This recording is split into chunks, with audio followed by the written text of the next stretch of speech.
Cities, violence between friends and often against strangers. In many cases, it's the elderly who are the victims. In tonight's Extra, the first of our two undercover stories about the problems in public high-rise housing. Thousands of those tenants are living in fear because of problems caused by their neighbors. Residents of public housing must meet certain federal guidelines, but those guidelines are loose. The result is that vulnerable people, such as the elderly and disabled, are often next-door neighbors to potentially dangerous people, such as drug addicts or alcoholics. Tonight, Carol Evans Johnstone goes undercover to examine the problem. This is called the Fifth Avenue high-rise. It's where senior citizens, the mentally and physically disabled, and any assortment of eligible residents share one building. It's also where a man staggers into the lobby. He's knocked to the ground, picks himself up, and falls down again. Since you are unwanted, you have to leave. Upstairs, senior resident Daryl Weiss has seen it all below. The biggest problem is that drug business. Yeah, I'm a crackhead and everybody's a crackhead. Everybody's on crackhead where you go. Drugs and alcohol. Yeah, well, I had a couple of cold ones away. We like to find condoms and pantyhose and everything. Daryl Weiss moved into Fifth Avenue at a time when the federal government built it, and 41 others in Minneapolis, to house low-income senior citizens and the disabled. It seems there were only 48 pieces of pie, and 60 showed up for coffee. Too little pie for a party was the seniors' main concern, as we reported 12 years ago from the Cedars, another senior high-rise. Resident Betty Churchward, then 75, and active in her building's resident government. I enjoy my apartment. I like to keep it up, and I like to keep myself up. I like to enter all these things. It gives me an out and a chance to express myself. Betty today, 12 years later. Makes me feel very lonely because there isn't the feeling that there was before. People do not respond to one another like they used to.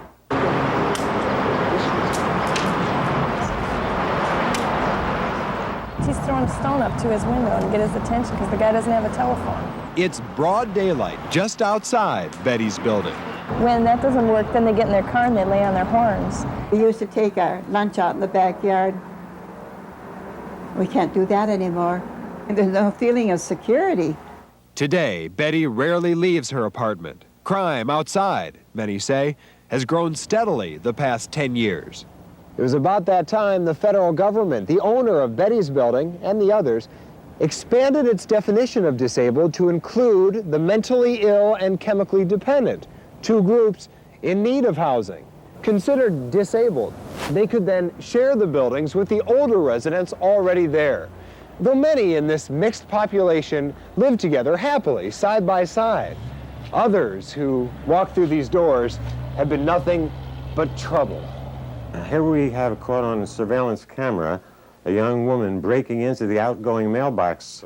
Bear Stradman lives a few floors up from Betty Churchward. He records all action at the front door on tape. She's after the money that people are sending off to pay their bills. A month later, on the 7th, on camera, she's doing the same exact thing. Stradman says the mail was returned. The woman was not charged. But he and his wife Jeannie say they see crime all around them, from drugs. They had a big argument on the elevator in my presence about if she wasn't so hungry to stuff cocaine up her nose, maybe they would have some money to do. Even 2 murders in the past year. That community room where Betty Churchward led meetings 12 years ago? Someone recently tried to break in for small change. This goes to the garden club. As the years tick away at another nearby high-rise, resident Evelyn Hamre is saddened by how life around her keeps changing.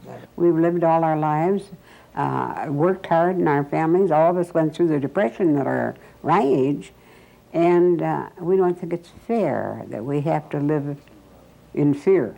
Neither do Harold and Catherine Paul. Fear forced them from their high-rise home. We had the doctor's orders It wasn't Harold's throat operation, but Catherine's heart attacks, 2 brought on by stress. The first red one of the 3 there. Which uprooted them from the Hiawatha Towers, in which they lived for 7 years. Fighting, drinking, drugs, screaming. It's not the way it should be. You wouldn't want this for your grandmother, would you? The Pauls' monthly rent went from $150 at the high-rise to $6,000 to live in this cramped room in a nursing home. But they will never go back. Because she'd have been dead.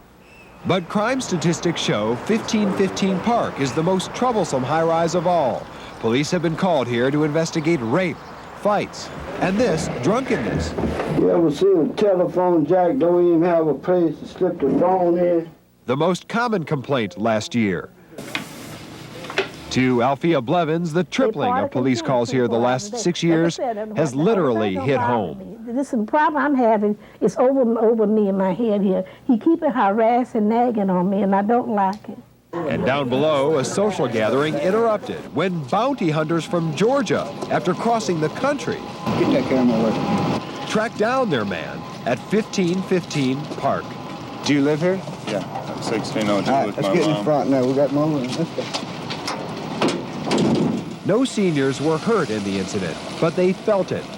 And back at that first building, the 5th Avenue high-rise, That's blood. no seniors were stabbed, but they fear it. For many elderly high-rise residents, 10 years of living close to crime has taken a toll almost as damaging as crime itself. I think it's the fear of what might happen, not necessarily what does, but what might. You wouldn't want this for your grandmother, would you? John Stone, KARE 11 News, Minneapolis. It's important to note many seniors say they haven't experienced any problems. 2 weeks ago, President Bush signed a bill which allows vulnerable public housing residents to, in effect, choose their neighbors. But it could be years before that's actually implemented.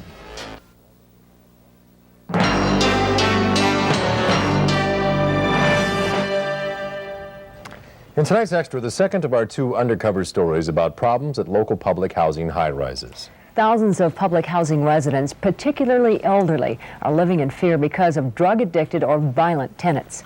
There was a time when America's public high-rises were reserved for seniors and the disabled.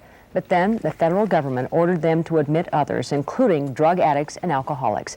Many of the vulnerable tenants now say living conditions are intolerable. We wondered how the cities of Minneapolis and St. Paul have responded to that problem. Tonight, KARE 11's John Stone goes undercover and finds that efforts to provide security at public housing high-rises has often failed. He's from Texas.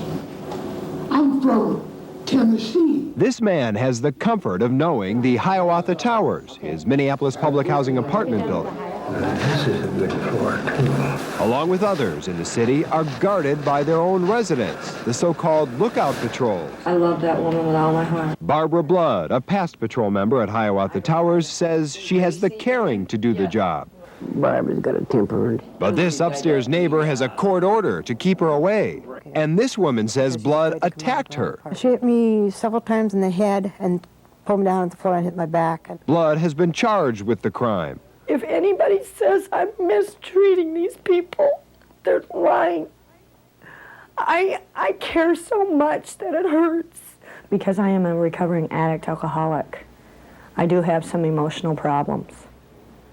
So I can live here without being a senior. Though neighbors say Blood was recently evicted from Hiawatha Towers, the MPHA says many of its high-rise residents are dependent on drugs or alcohol. Harold Paul says as a result, It's scaring the seniors away. Paul, recovering from a throat operation, and his wife Catherine say crime shot up at Hiawatha Towers, so they moved out. They didn't screen them like they were supposed to, like we got screened. Hey, everybody come in.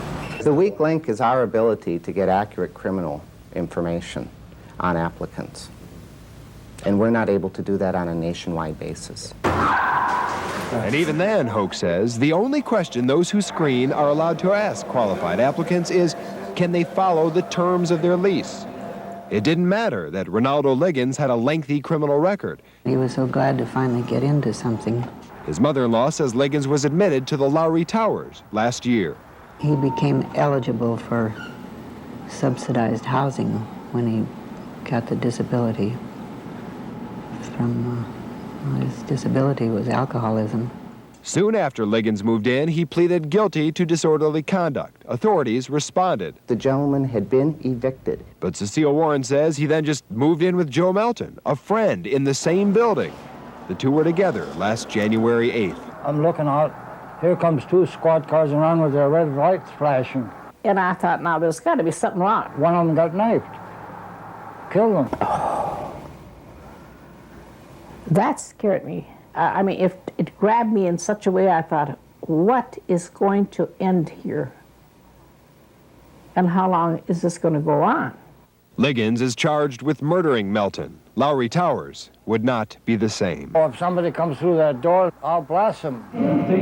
In addition to screening, Minneapolis's and St. Paul's housing agencies are also responsible, with the police, for keeping their buildings safe. Are you satisfied in the security in your buildings? Yes. Meaning you don't think that people would be able to slip in and cause problems, in other words? No, we're quite satisfied with the security. But dressed undercover at the Mount Airy public high-rise in St. Paul, we followed someone in past the phone security system. To show it wasn't a fluke, we tried. Thank you. And were let in again. A third try. Thanks. The same result. No guard, no surveillance camera to stop us. The buildings are relatively safe.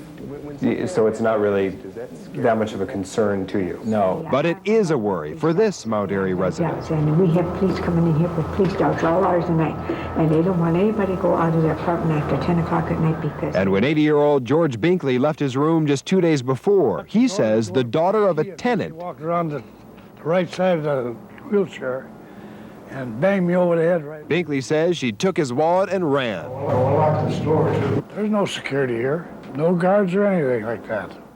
No guards in any St. Paul public high-rise. I got a driver's license. And in Minneapolis, where security guards are paid in some buildings to check visitors' IDs, photographer Jeremiah O'Connell, undercover, was let in with the excuse... I don't have any on me at all. Nothing with your name on it whatsoever? Nothing. Okay. His name at this high-rise? Jerry Williams. And the name he used at this high-rise? Larry Moe. No identification, no problem getting in. If he didn't have the proper ID, he should never have been let upstairs. The reaction is, when I learn about something like that, I call the contractor in and find out why that's occurring. And at the Cedars high-rise, a building equipped with surveillance cameras but no guards, residents there can only watch as strangers slip in. This is the operation where he slips an envelope into the latch so the door won't lock. A very frequent practice. The most advanced Minneapolis high-rise surveillance system is here at 1627 South 6th Street. With the flick of a switch, a camera can cover and tape the front entryway, the back entrance, the building's west side, and the building's east side. These cameras have the ability to pan back and forth, covering a very wide area. This system is in place because of the efforts of the building's residents. They applied for and received a grant. The MPHA is only now beginning to install its own entryway cameras in the other high-rises. St. Paul's Housing Authority has no plans to follow suit. They're trying to keep them apart. Resident John Bailey, who runs the camera, says the combination of surveillance and security guards is the best way to break up trouble. And to prevent trouble in the first place? Lookout 1 to base. Tenants in half of Minneapolis's high-rises, young and old, have now organized floor-by-floor lookout patrols. State your name and the apartment you're going to. This direct attack against the trouble inside is helping others to feel they can go out. John Stone, KARE 11 News. The MPHA has also begun installing electronic card keys in its buildings, which it considers safer than regular keys. Most St. Paul public high-rises already use that system. In addition, the MPHA is studying ways to improve its screening of applicants.